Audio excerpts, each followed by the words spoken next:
मेरे प्रिय विद्यार्थियों, आप एक लाइन देख रहे होंगे, मैंने लिखा भी है, अभी से पढ़कर भी समझ रहे हो ना, अभी से पढ़कर भी 95 प्लस कैसे लाएं।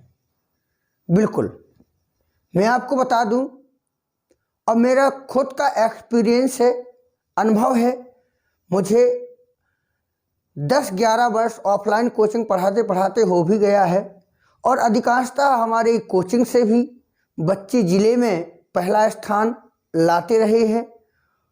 ठीक है, तो मेरी हिसाब से मैं आपको कुछ टिप्स बताने की कोशिश कर रहा हूँ, शायद वो आपके काम में ज़रूर आ जाएंगे।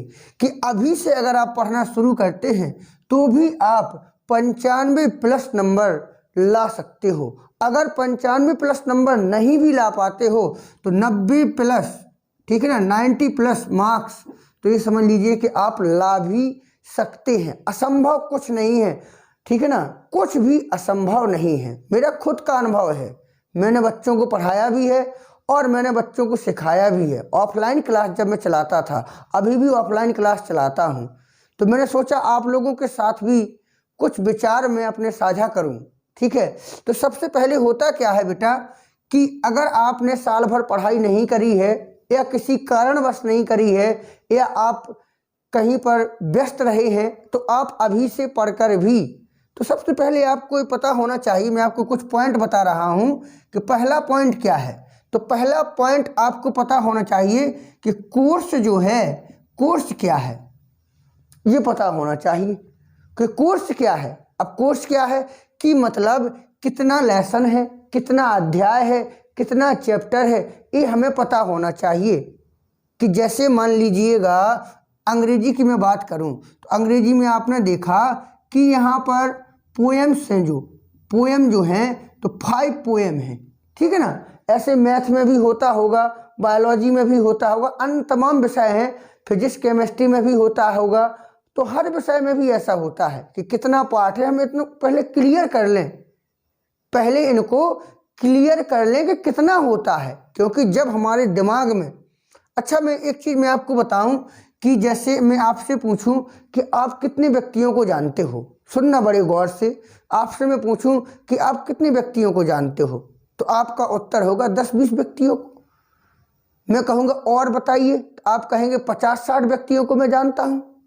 मैं कहूँ थोड़ा और बताओ, तुम कहोगे 250-300 व्यक्तियों को जानता हूँ बस। लेकिन अगर मैं तुम्हें 5 दिन का समय दे दूं और तुमसे कहूं कि एक कॉपी लेके आप घूमो, जो भी व्यक्ति आपको मिले जान परिचय वाला, उसका नाम नोट कर लेना, तो 5-6 दिन में हो सकता है कि आपको 500 और 1000 व्यक्ति आपको ऐसे मिल जाएंगे जिनको आप जानते होंगे।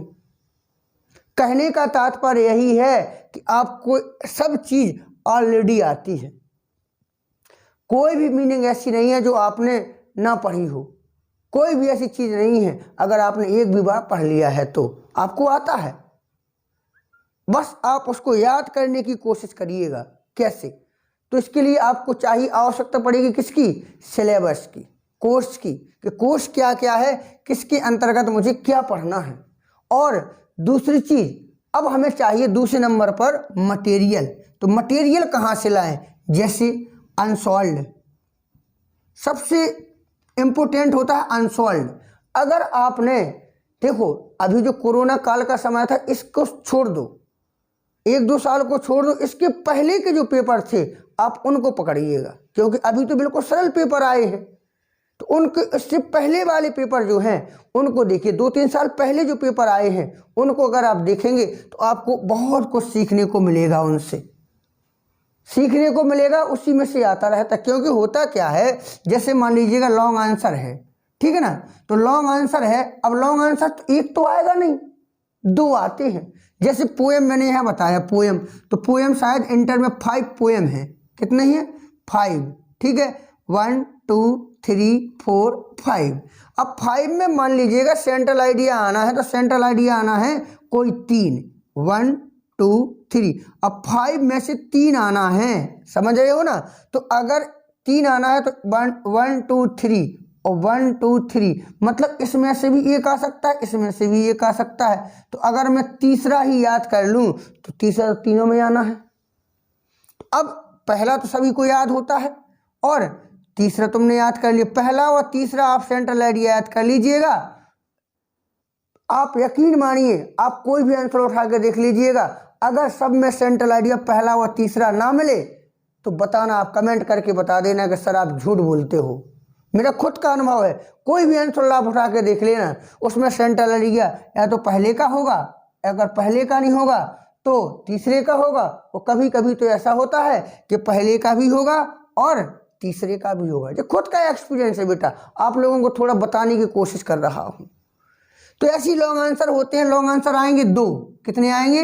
2 में से आपको करना है केवल 1। तो जो आपको हल्का फुल्का बनता है, अभी मैं एक वीडियो आपको अलग से बना के दूंगा कि अगर आप अंग्रेजी में उत्तर नहीं लिख पाते हैं तो उत्तर कैसे लिखें।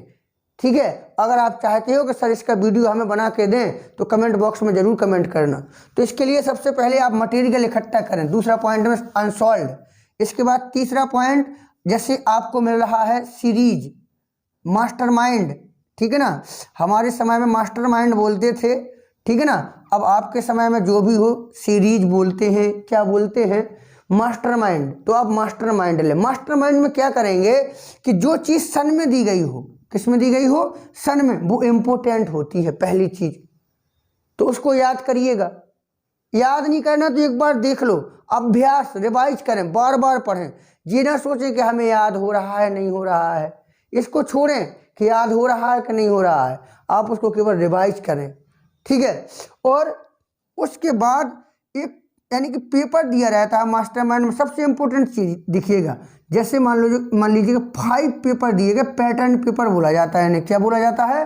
Pattern paper. तो पैटर्न पेपर जो है माध्यमिक शिक्षा बोर्ड जो है वो इश्यू करती है, मतलब अपलोड करती है अपने साइट पर।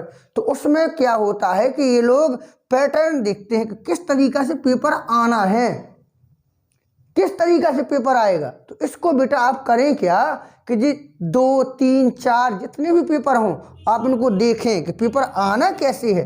पहले क्या आएगा तो आपको मिलेगा, पहले अनसीन आएगा, फिर क्या आएगा, फिर लेटर आएगा, या मतलब पहले फिर निबंध आएगा यानी कि ऐसे आएगा, फिर क्या आएगा, फिर लेटर एप्लीकेशन आएगा, फिर क्या आएगा, वोकैब आएगा। तो इस तरीका से पूरा उसमें जो पैटर्न पेपर होगा पूरा क्लियर रहेगा। 5-6 पेपर आप उनको हल करिए, ठीक है ना। वो इसके बाद आपको करना क्या है कि अब जैसे कोई भी चीज़ हो, पेपर देखो, आपको मैं बता दूं, कोई भी चीज़ देख लेना आप, उसमें अथवा में जरूर मिलेगा, चाहे डायरेक्ट इनडायरेक्ट ही क्यों ना हो। अगर डायरेक्ट इनडायरेक्ट की बात करें तो 2 आएंगी, 2 में से आपको एक करना है बस। ऑप्शन वाले देख लीजिएगा, समझ रहे हो ना मेरी बात को। कोई भी, जैसे मैथ है, मैथ को आप देख लें।